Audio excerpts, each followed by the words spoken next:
สวัสดีครับวันนี้มาต่อกับ Attack on Titan ไม่ใช่ครับพูดผิดครับต่อกับสลิตเตอร์ไดโอนะครับกับผมฟังเทอร์โบนั่นเองโอเคและรอบนี้เราจะมาเล่นกันแบบคนเดียวนะครับส่วนคุณบ๊อบเขาไม่ได้ครับเขาขี้ขาดแทงปะล่ะอ้าวถ้าคุณแข่งคุณแน่ใจนะครับผมไปฝึกมาแล้วนะครับผมเพิ่งมาฝึกไงฝึกชนะได้ผมจะไปถือว่าเขาเป็นแชมป์เชิญนะครับเพราะว่าผมจะฆ่าเขาให้ตายรอบนี้แหละจะมีการรับกันเกิดขึ้นนะครับถ้าหากว่าเขายังไม่หยุดพูดนี่ไงเกิดมาก็เสียนเลยเห็นป่ะไอ้สัตว์ปักเกียบเ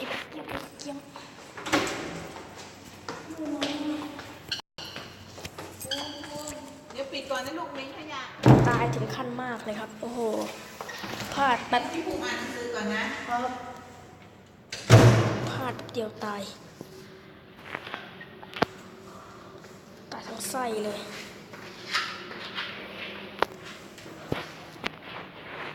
ตายทั้งไส้เลยแต่ยังไงอย่างตัวใหญ่บอกเขาไม่สู้นะครับ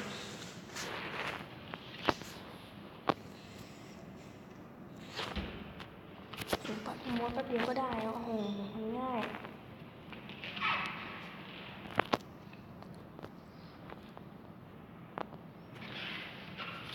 ง่ายมากครับโอ้โหอุ้ยไม่ตอบได้จักอุ้ยไม่ตอบโอ้ยตายเท่าไรแล้ว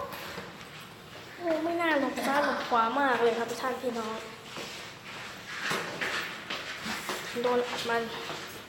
แบบเละชาร์จใหญ่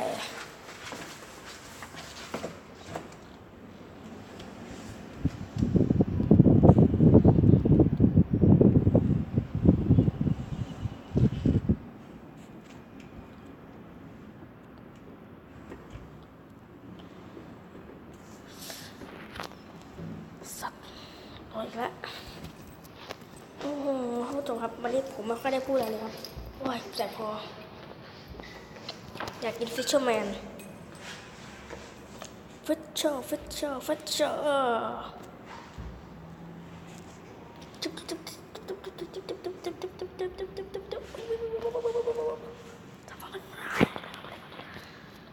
ได้แล้วฟิชเชอร์ดิ่งเข้ามาว้าตายแล้วครับเพิ่ง2 นาทีเองนะครับโอ้โหผมแย่มากผมขอเปลี่ยนสกินดีกว่าเปลี่ยนสกินไม่ต้องร้อนแรง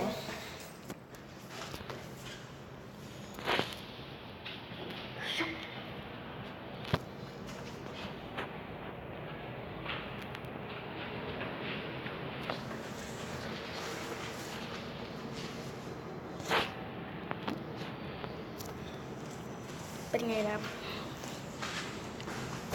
อุ้ยเจ้าทำกร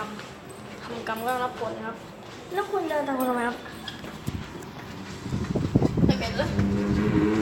นี่แหละคุณครับผมมายืนตรงไหนผมเรื่องของผมครับแล้วคุณเดินตามผมทำไมครับมาดูแล้วคุณตัวนะทำไมคุณไม่โหลดไปเลยครับโทรศัพท์คุณอยู่ไหนล่ะที่ห้องได้ที่ห้องที่ศูนย์ที่ไหนวะอยู่กับแม่ทุกที เฮ้ยเย็ดโหดว่ะเย็ดแค่คือตัวมันโหดเลยเย็ดแค่กูโดนไม่กำลังโหดเลยแต่แม่งรอดไปได้มึงเกี่ยวอะไรหรอพี่ฮะกูบอกว่ากูแค่เดียวใช่เหรอโอ้ยแค่เดียวคือมีคนเดียวก็กูอยู่คนเดียวไงแล้วมึงเกี่ยวอะไรมึงไม่อยู่คนเดียวมีคนรอบข้างสัตว์ไอสัตว์บอกพ่อมึงโนล่ะมันโอ้ยซนไปเชื่อเป็นไงล่ะคนเก่ง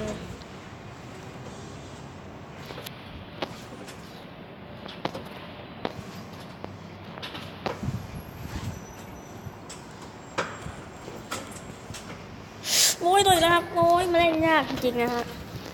ไอการเล่นแบบนี้มันยากตรงไหนมึงเสือกอะไรกูสายเสือกมึงสายแท้งไอ้ควายฉายาชอบเสือกไอ้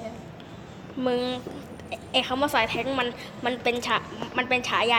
อยู่แล้วใช่ไหมครับผมตั้งให้มันฉายาครับเวลาผมจะแกล้งเขาอะไรแม่งก็ได้เลยครับถ้าใครรู้ว่าไอ้คำว่าสายแท้งเนี่ยมันเป็นฉายานะฮะคอมเมนต์ลงมาด้านล่างได้เลยครับผมจะเอาผิดไอ้บ๊อบบี้ถ้ามันเสียอีกกูจะประจานมันครับว่าแม่งเป็นยังไง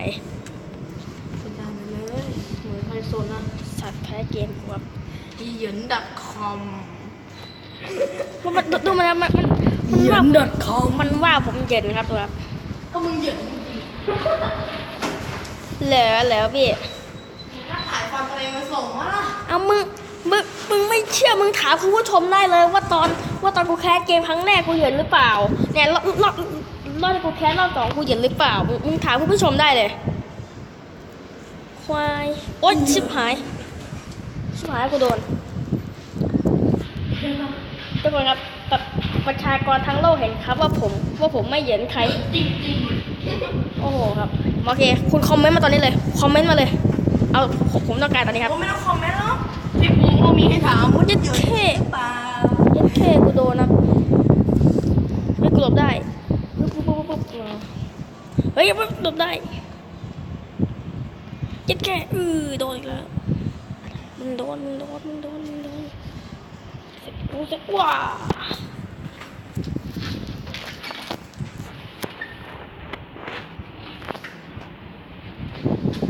โอ้มันม้วนตวัดตัวตันนะโอ้ไม่งั้นได้ไปแล้ว55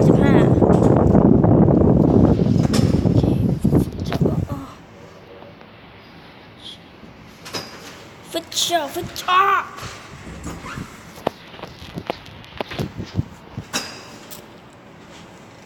บ๊อบบี้กูลงมาข้างล่างเดี๋ยวไหมเนี่ยตามใจมึงลงไหมล่ะกูยังไม่ลงข้างกูลงนะตามใจร้องอยู่ลงข้างล่างนี่เดี๋ยวบอกกูชวนมึงเล่นข้อแรกโอเคครับกูลงกูไปแดกข้าวนะพี่ควยกูรู้แล้วว่ากูเหย็น.com มึงไม่ต้องพูดแทนกูสักเกือบโดนครับเกือบโดนเนาะไม่โดน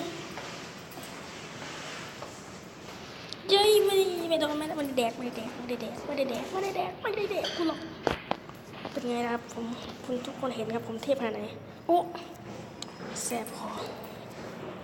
โอเคครับทุกคนขอปิดคลิปเพียงเท่านี้นะครับถ้าหากว่าใครชอบกดแชร์กด Subscribe ได้แล้วก็อย่าลืมคอมเมนต์มาเลย